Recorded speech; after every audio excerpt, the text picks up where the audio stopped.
जरूर स्वामी बच्चों, हमने देखा था कि श्रीनाथ बाबा ने पहाड़ी पर की जो शिला है वहां पर देह त्याग करने की इच्छा व्यक्त की थी और गुरुदेव सोच रहे थे कि श्रीनाथ बाबा को वहां पहाड़ी पर कैसे ले जाए। अब आगे देखते हैं कि कैसे गुरुदेव ने श्रीनाथ बाबा को पहाड़ी तक पहुंचाया। गुरुदेव पूरी रात सोने का प्रयास करते रहे लेकिन नींद नहीं आई। गुरुदेव ने देखा कि श्रीनाथ बाबा तो सुबह जल्दी ही उठ गए थे।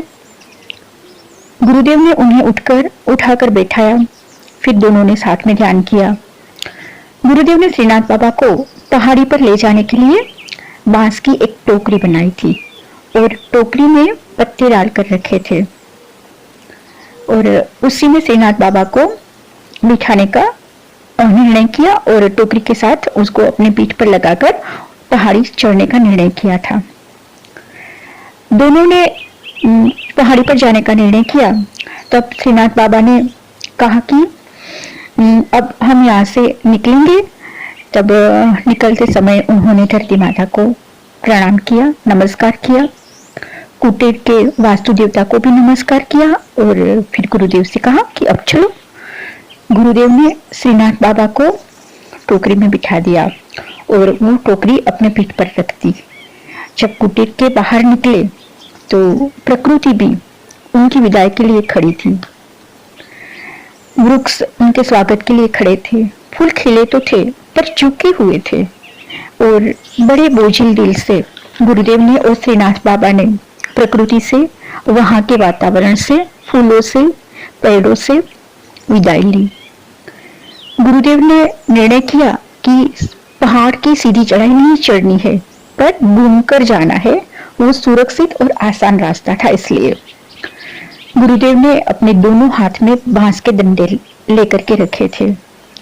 एक से जो बीच में झाड़ियां आए उससे वो रास्ता बना सके, उसे हटा करके, और दूसरे बांस के सहारे से पहाड़ी चढ़ सके। तो इस तरह से गुरुदेव पहाड़ी के ऊपर चढ़ रहे थे।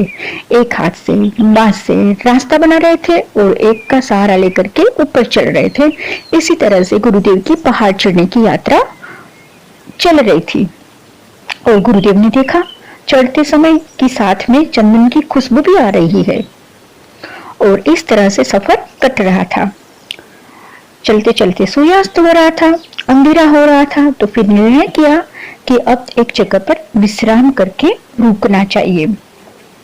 श्रीनाथ बाबा को अच्छी सी पत्तियों का बिछाना बना करके वहां पर लेटा दिया। उन्होंने तो अन्न का त्याग कर दिया था, पर गुरुदेव को आगे चढ़ने के लिए ऊर्जा की जरूरत थी। इसलिए गुरुदेव ने अपने लिए कुछ वनस्पतियां तोड़ी और वो तोड़ करके खा ली, जिससे फिर से पहाड़ी चढ़ सके। फिर सुबह होते ही श्रीनाथ बाबा को लेकर पहाड़ी चलने लगे। इस तरह दूसरे दिन सूर्यास्त तक चलते ही रहे। जब अंधेरा होने पर आया तो गुरुदेव ने फिर से निर्णय लिया कि अब विश्राम किया जाए। फिर गुरुदेव ने लाई पत्ते तोड़े, वो खाए, पानी पिया और श्रीनाथ बाबा को पत्ते के बिछाने पर लेटा दिया। सुबह होते ही गुरुदेव ने पास वाले एक झरने के पास गए और वहां पर स्नान किया। फिर श्रीनाथ बाबा के लिए भी पानी लेकर के आए। तो गुरुदेव ने क्या देखा कि जहां पर श्रीनाथ बाबा थे उसके आसपास सुनहरा प्रकाश का आभा मंडल था और जैसे वो सुनहरे प्रकाश के अंदर गए तो अदृश्य हो गए, खुद को देख ही नहीं पा रहे थे, प्रकृतिमय हो गए थे। और जब वो धीरे धीरे करके श्रीनाथ बाबा तक पहुंचे तब जाकर के उसको अपना शरीर दिखा। फिर जो पानी साथ में लाए थे वो गुरुदेव को दिया, उसके चरण धोए, उन्हें नहलाया और फिर से आगे की यात्रा पर निकल पड़े। धीरे धीरे करके पहाड़ी पर चल रहे थे, ऊपर चढ़ रहे थे और शिला तक पहुंच गए। गुरुदेव ने श्रीनाथ बाबा को फिर वहां नीचे उतारा और पत्थर पर ठीक से टिकाकर बैठा दिया। श्रीनाथ बाबा ने कहा कि देखो बेटा गुरुदेव, मैंने जीवन में कभी कुछ बांटा नहीं है, तो मैं किसी को ज्ञान कैसे दूंगा। श्रीनाथ बाबा ने कहा, तुम्हारा चुनाव मेरे गुरुओं ने किया है। तुम स्वयं एक पुस्तक हो, लोग तुम्हें पढ़ेंगे। यह कार्य तुम करने वाले नहीं हो, पर कार्य तुम्हारे माध्यम से संपन्न होगा।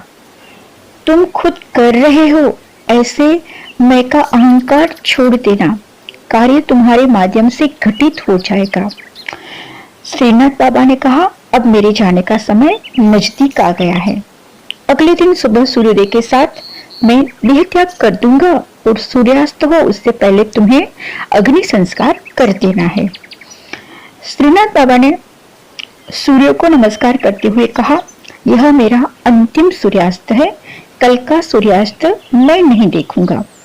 श्रीनाथ बाबा ने अंतिम ज्ञान देते हुए गुरुदेव को कहा, गुरु तत्व की विशेषता है, जिस भाव से तुम अर्पित करते हो उससे 1000 गुना करके वह वापस कर देता है।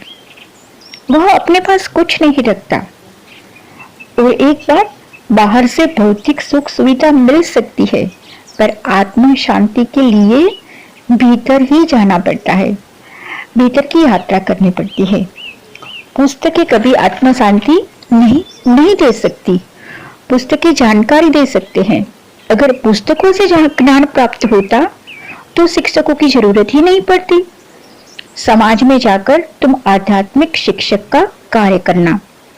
समाज में एक सामान्य मनुष्य बनकर ज्ञान बांटो, वही कार्य हमारे गुरुदेव आज कर रहे हैं। गुरुदेव श्रीनाथ बाबा की बात सुन रहे थे और श्रीनाथ बाबा को छोड़ना नहीं चाहते थे। तब श्रीनाथ बाबा ने कहा, कल मैंने नहीं, तुमने देह त्याग किया है। जो जीवित रहा वो तुम नहीं, मैं हूं। आज के बाद यह सोचो कि कार्य तुम नहीं कर रहे हो, कार्य मैं कर रहा हूं तुम्हारे माध्यम से। अब चलो सो जाओ। पर गुरुदेव को रात भर नींद नहीं आई।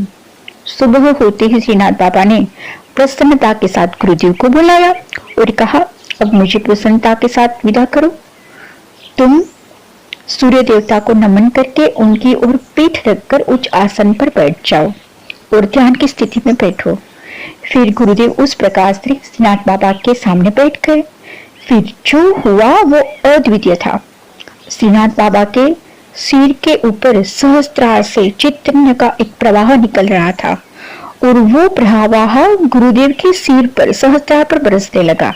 ऐसा लग रहा था कि एक शक्ति पुंज तेजोमय किरणें गुरुदेव के ऊपर बरस रही हो, चारों किरणें गुरुदेव के ऊपर बरस रही हो और चारों ओर प्रकाश प्रकाश प्रकाश लग रहा था। गुरुदेव के भीतर चैतन्य भरा जा रहा था। गुरुदेव अपनी चेतना में खो रहे थे और जब आंख खुले तो भीतर श्रीनाथ बाबा गुरुदेव को नमस्कार कर रहे थे। गुरुदेव, आपने आपका कार्य करने का सौभाग्य दिया, इसके लिए हृदय से आपका आभारी हूं। फिर गुरुदेव को नमस्कार करके देह त्याग कर दिया। गुरुदेव समझ नहीं पाए कि श्रीनाथ बाबा ने उन्हें गुरुदेव कहकर क्यों संबोधित किया। सूर्यास्त होने की तैयारी थी। गुरुदेव ने श्रीनाथ बाबा की इच्छा अनुसार उसी शिला पर उनका अंतिम संस्कार किया। गुरुदेव यह देखते देखते ध्यान में चले गए, जिसका गुरुदेव को पता ही नहीं चला। उसकी आज्ञा अनुसार गुरुदेव वहीं 3 दिन रहे। श्रीनाथ बाबा ने कहा था कि मृत्यु के बाद आत्मा 3 दिन उसी स्थान पर रहती है और फिर मोक्ष की ओर प्रस्थान करती है। तो 3 दिन गुरुदेव वहीं पर रहे और फिर केले के पत्ते में श्रीनाथ बाबा की अस्थियों को इकट्ठा किया और उसी अस्थियों को बड़े भाव के साथ ब्रह्मपुत्र नदी में को अर्पित कर दिया। गुरुदेव फिर वहीं पर उसी पहाड़ी पर ध्यान साधना करके अपने दिन पसार कर रहे थे।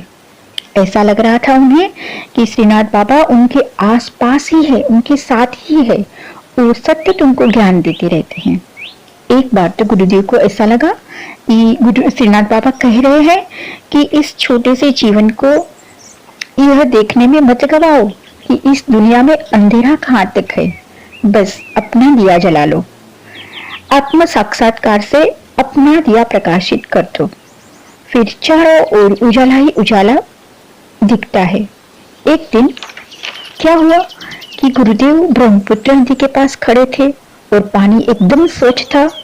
उन्हें अपना प्रतिबिंब दिख रहा था और जैसे ही अपने आप को देखा तो खुद को पहचान ही नहीं पाए। लंबे लंबे बाल, लंबी दाढ़ी और बाल गुच्छे हुए। गुरुदेव ने अपने शरीर को देखा और शरीर से माफी मांगी और कहा कि मेरी व्यस्तता के कारण मैं तुम्हारा ध्यान नहीं रख पाया। तुम मेरे वह साथी हो जो बिना बोले सब कार्य करते हो। तुम्हारी सहायता से ही मैं गुरु प्रसाद प्राप्त कर सका, पर अब इस प्रसाद बांटने में भी मेरी सहायता करो। अब आगे हमें ये देखना है कि इस निर्जन टापू पर गुरुदेव कब तक रहे। गुरुदेव ब्रह्मपुत्र नदी में बने इस टापू पर से कैसे बाहर निकले, यह हम जानने के लिए नेक्स्ट रविवार को मिलेंगे और आपको इसके लिए इंतजार भी करना पड़ेगा। तब तक के लिए आप सभी को जय बाबा स्वामी।